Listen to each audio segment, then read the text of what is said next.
What is up? What is up, folks? It is Wednesday, and we are here with the Takeover Podcast live, as always, each and every Wednesday at noon. And I've got one of my closest and dearest friends with me today. I've got Jorey Blackmer from Mid-Florida Mortgages here because we have some interesting things to talk about today. And it's funny, Jorey and I were just saying, like, oh, we already know the agenda and itinerary to talk about today because we've done this so many times and we're so close. But without further ado, I got Jorey Blackmer. Jorey, thanks for being on the show with us today. As always, we love you. So what's up, my guy? Not much, dude. Not much. I really appreciate the opportunity to be up on here and talk with you, throwing some information back and forth and hopefully, give some information, good stuff to whoever's watching, Yeah. And that's one of my favorite things, man, is we love to give this. This show is about you guys, right? It's about not just the agents, not just the brokers. It's about our clients, our family, our friends, and whether or not we're giving you guys solid advice or not. That's why we bring on the professionals, right? So let's get down to the meat and potatoes. Should I buy right now or wait, right? And this goes for both agents, brokers, and clients, right? Everyone's talking about interest rates, hikes. Jorey, explain to us what's going on in this crazy market right now. Oh man. So, obviously everybody's heard that inflation word, right? So inflation's all been all over the news, right? And so one way we kind of tackle the inflation and get rid of it is being, increasing rates, making things a little bit more expensive. So one of the things the Fed is doing is they've announced that they're going to be increasing rates 3 to 4 times, right? A new report came out in January that said inflation was about 7.6% growth, which probably indicates some more rate hikes. But just from the 3 that they've already announced, the 4 that they've already announced through their meetings, we saw a very volatile and very rapid movement from like low 3s to the low 4s, right? And so that's where the rates are at. The first time we've actually seen the first 4% since 2019, so 2-3 years ago.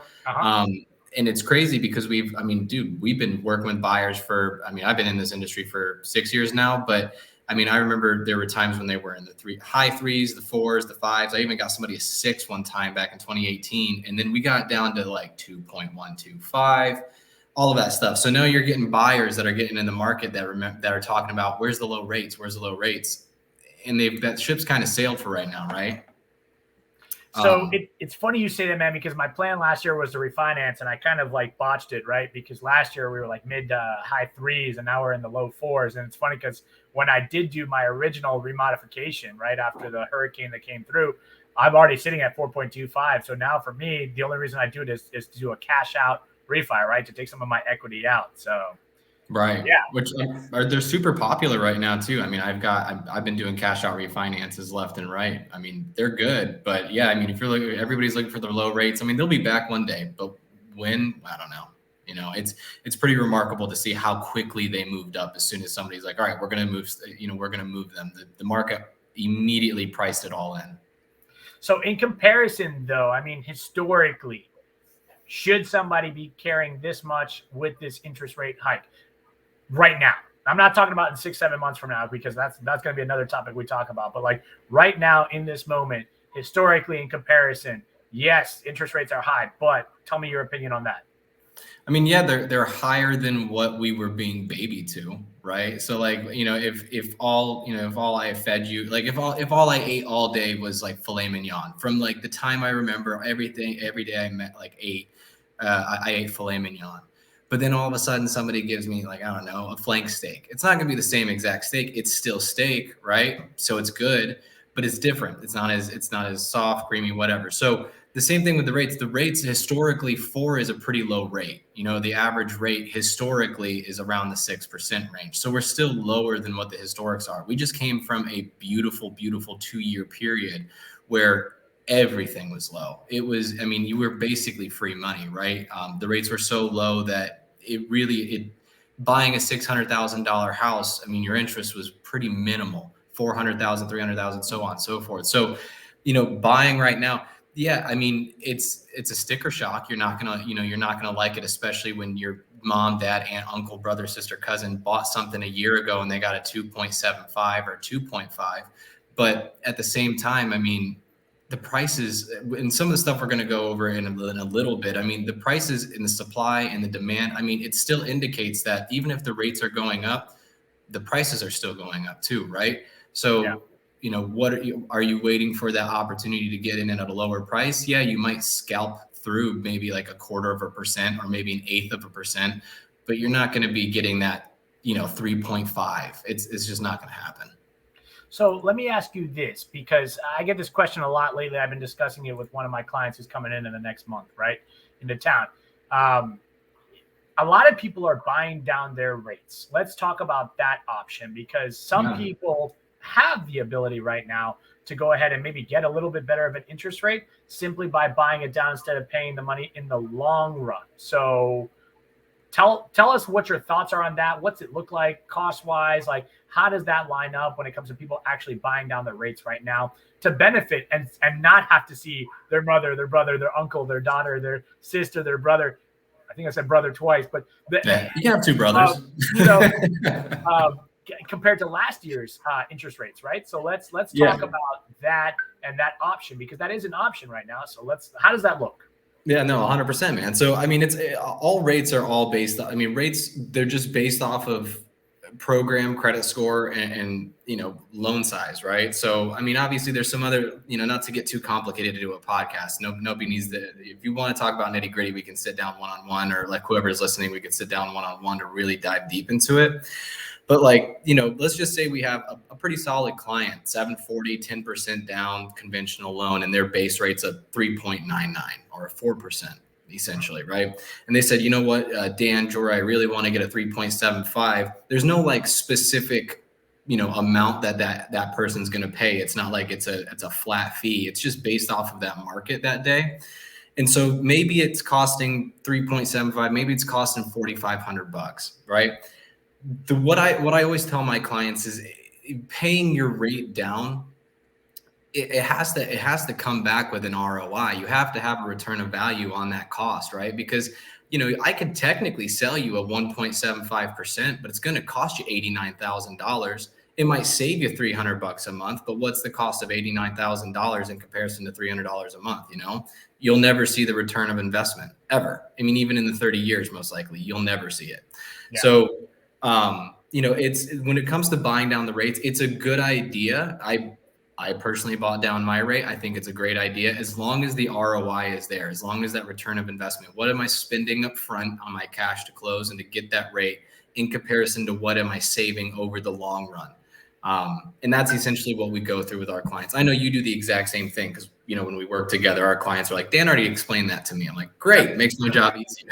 Well, I mean, all of it makes it a lot easier because the transparency and the honesty from both the sides, right? Because it screams professionalism. And that's one thing that I'm proud of our relationship is that when our clients are done with us or through with us with that purchase, they always say the same thing, right? It's always, hey, you guys are the most honest and transparent, even if we didn't like it. I'm like, listen, that's our job. Our job isn't to sugarcoat it. It's to teach you the way and what's best for you, whether it's the easiest or not.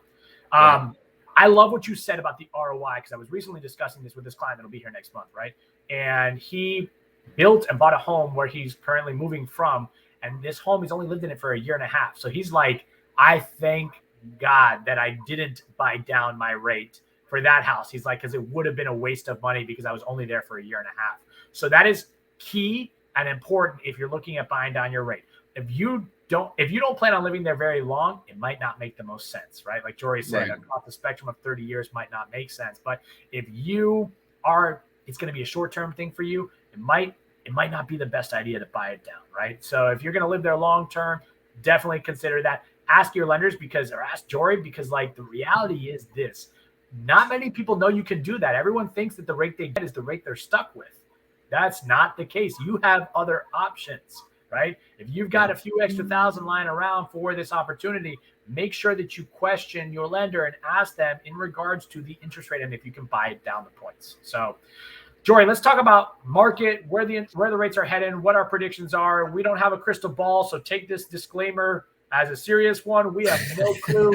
This is just a theory based on what we see.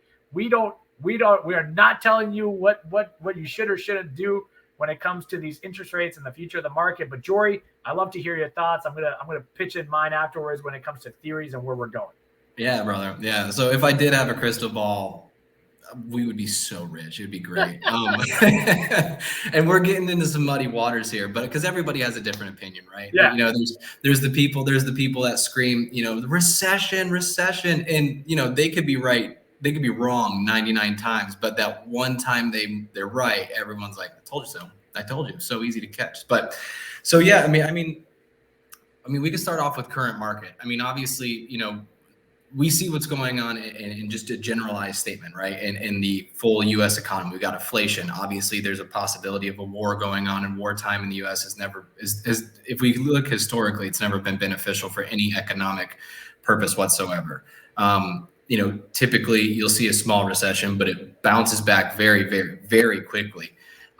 So there's a lot of weird things that are going on, and a lot of it's not controlled, right? A lot of you know, COVID happened, inflation started going up. You know, people started not working as often, which slowed down the ability to provide, you know, supply. And you know, there's still high demand. People are still spending money. There's a lot of stuff that kind of just snowballed effect. But what happens with all of that stuff in our market and how that's applicable to us is, like we just talked about, rates are going to go up. They have to go up. We have to get control of inflation. We have to be able to, you know, kind of hinder this and taper this off, right? So rates are going to go up. Personally, I mean, I know it kind of sucks and it might be a little bit scary, but I wouldn't be surprised if we saw, you know, some buyers getting like 5.250s.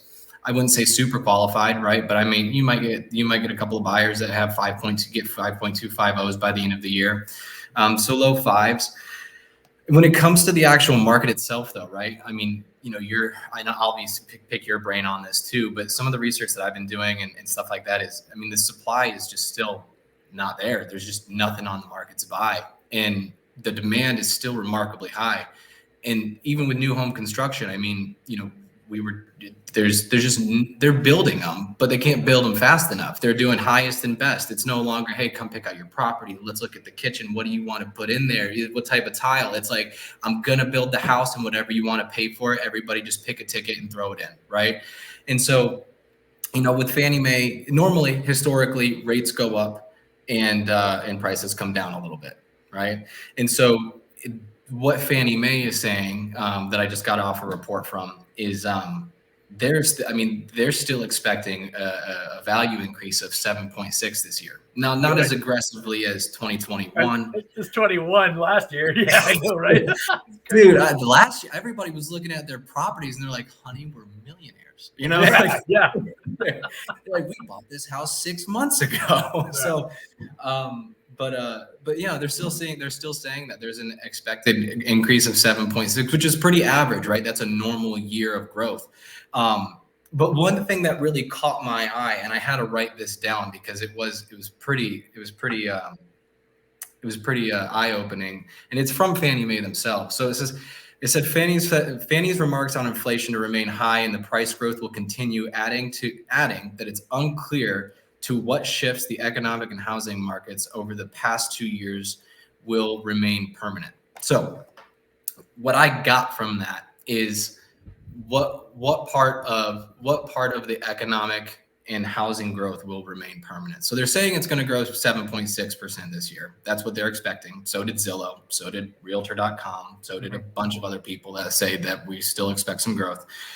But the one thing that stuck out to me is, you know, what will remain permanent, right? Does that mean we're not going to see as much growth? Because that's relative to 7.6% of growth. Last year was like 30% or whatever it might have been. I mean, it's remarkable. But the other part was, you know, is it going to come down a little bit? You know, just like the way that I think about it is it's like stocks. You know, if you have a stock that's just absolutely, well, I guess it's this way for the video, but absolutely soaring, right? And let's just say it was sitting down here at like 30. And then all of a sudden it just soars up to like 150. At some point, it's going to come back down, right? But it might not come down to 30 again. It might stop at 90, right? And so the same thing with houses. It's going to consolidate at a certain range. It might not be, you know, as high as it was, but it's going to consolidate at a lot higher of a spot than where we were before. And the same thing goes for ours. I mean, we don't know. There's we don't know what the crystal ball is. There's evidence to say that we're going to continue growing. I don't think we're going into a recession of the housing market, especially because of foreclosure. I mean, dude, the equity in these properties is insane. It's nothing like 2008. People are making their payments. We have A-rated buyers, people who are, if we're going to give everybody a report card, D's and F's, right? They can't necessarily buy. The underwriting is too damn hard, right? Well, they're getting pushed out by all the people that are the A-rated buyers, right? So they're getting pushed out by 50,000 over, 70,000 over ask, and waiving appraisal contingencies. So dude, I'm gonna give a quick story real quick. I was looking at a second home up in this place called Blue Ridge, Georgia, right? Mm-hmm. It's like a tiny little town. I'm sure many people have heard of it, but it's a tiny little town, like a little mountain town. Their downtown is like one street. No joke. I swear to God, if you had like 2 revolvers on each hip, you would hear like that Western music play. Yeah. It's like one road, right? But the houses up there are like 6, 7, 800, 900, a million, right? I found a house that was like 450. And I was like, I really want to put an offer on this. I really want to buy this one. This is a perfect vacation home. I'd love to be able to take my family, friends, whatever. And I was like, all right, I'm going to go aggressive. I know this market. I'm a loan officer. I know exactly what I'm doing. I was like 585, no appraisal, close in 20 days, blah, blah, blah, right? Offer denied. 675 full cash offer, 2-day close. And I was like, what? In the middle of nowhere, Georgia. Like, imagine Orlando, dude. I mean, tell us, you're seeing it front and center, right? Like you were just talking about new construction. We're having them change the plans. I had a builder this week that we had 2 clients on a wait list, right? And they were saying it could be anywhere between 1 and 3.5 months of finding out when the next release will be. Well, they sent us an email Sunday night saying, we're only releasing 3 units on Monday, and we're no longer doing a wait list. So if you have clients on a wait list, that wait list doesn't exist anymore. So what we're doing is we're calling for highest and best, like as if they're just listing it on the market like normal, right? So They said, we need your highest and best by Thursday. And I was like, wow. Then I was shopping with another buyer, right? And he wanted to design out his home. And all these builders are saying, hey, we're no longer doing design centers. The builder is having so many issues with materials and permitting that they're just going to spec out every home. They're going to tell you what the options are, and then you're just going to say whether you want it or pass, right? And that's the name of the game. So when you've got this setup, all these different criteria and the variables causing this situation, it's literally the law of supply and demand. And, again, in the last recession and housing crash, which was back in 2008, they had a lot of different variables. And sure, the supply was lower than the demand as well. The difference is exactly what you're saying, is that people are capable of doing this. And there's so much equity in these homes that should anybody go into foreclosure, they wouldn't go into foreclosure. They would just sell the home, liquidate it, take their cash, and then either go rent or find another home that's maybe more affordable for them. It doesn't exist anymore as far as this concept of like, oh, we're just going to wait. I keep saying this to people because I have people message me on a regular basis. And I want people to hear this very loud and clear. There's too many of you with money in your pockets praying for a crash. Yeah. In 2008, nobody was praying for a crash. Everyone was like, my life is over. Literally is what people were saying. If there's this many of you out there right now praying for a crash, saying, I can't wait because I have all this money saved up, there's too many of you saying that for the scenario to exist, right? When the foreclosures start lining up, which they're not right now. People were screaming last year, there's 7.5 million in forbearance. Well, guess what? We're down to like 1 million in forbearance, and they're all able to make their payments, right? There's a guy on TikTok. I literally follow him just to comment how wrong he is. Did you see that thing? Did you see that thing about it? Literally, I think it was like last October, they announced the highest foreclosure rate since COVID started. But what they didn't take into consideration, their new, not news, but like their headliner, if you dove into what they were talking about, they were comparing from COVID, like from March of 2020, and because everybody was on forbearance, the foreclosure numbers basically went to freaking zero, and so they went from March of 2020 to like October of 2021, and because like maybe I don't know 1,200 homes went on into foreclosure, like the highest rate of foreclosures since blah blah blah, but you're not taking anything other than this tiny little time frame. Because if you looked at the real numbers, they were remarkably lower after COVID than they were before COVID. I'm going to tell everyone a good snippet here for a tip. Stop reading the headlines, start doing the research and the data and seeing what's really behind it. There's a guy on TikTok. I follow him just to correct his misinformation. It is really bad out there. I don't know if the man gets a joy out of just scaring people. I really, truly think that's actually what he does, is just getting a joy out of scaring people, because he's the one that was like, oh, get ready for the crash, 7 million in forbearance. Well, it wasn't a true foreclosure, right? They were just in forbearance. Now that number went down to like 1 million across the entire United States. So we went from 7 million down to 1 million. Okay, so you lied, and we're having an issue here because you're just scaring people into whatever you're conning. I don't know what his con is, because I don't look into it in that detail. But people, pay attention to the stats and the details, right?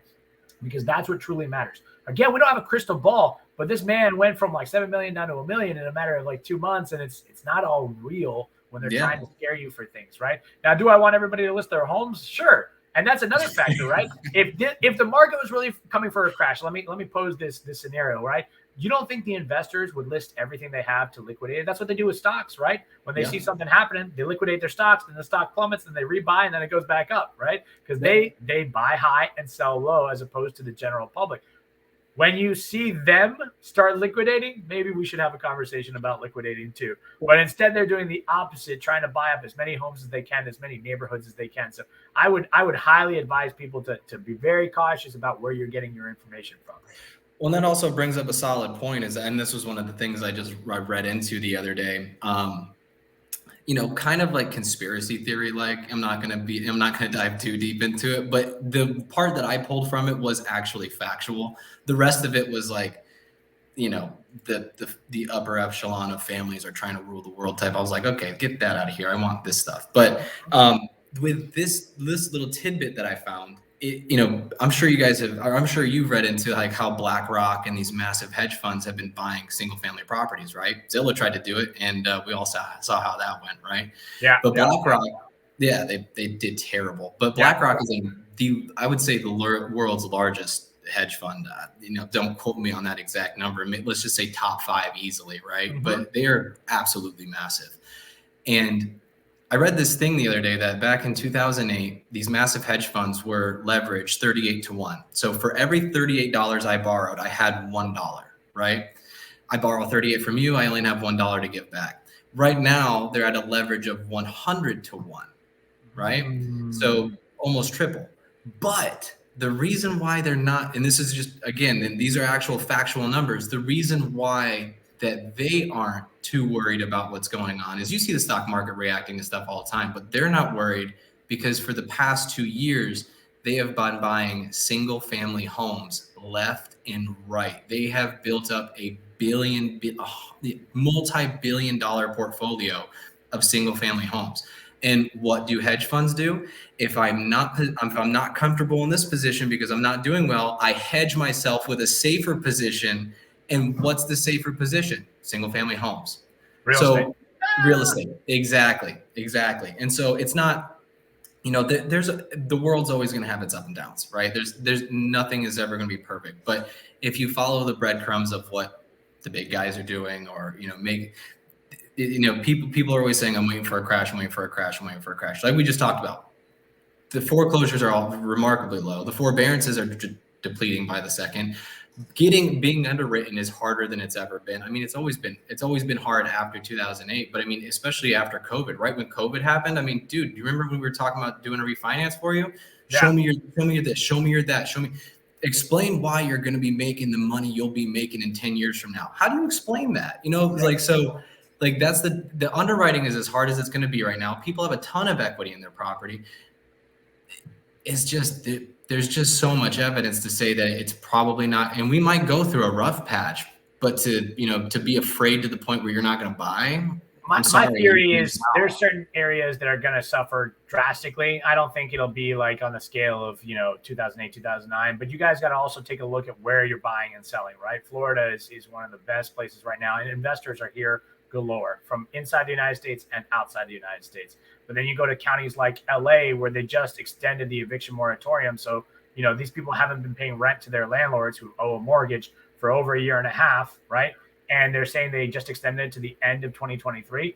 Expect some foreclosures to pop up over there. Expect some stuff to, if I were a landlord, you're not paying me rent and I'm screwed and I got to pay this mortgage, I might let it go realistically, or I might sell it because I'm not making any money. So it is what it is, right? So I'm going to cut my losses in those areas. I think people should expect to see some opportunity over there. But then again, we're still relatively cheap compared to those areas anyway. So, you're still winning over here. But yeah, Jorey, as always, man, I am thrilled that you joined us.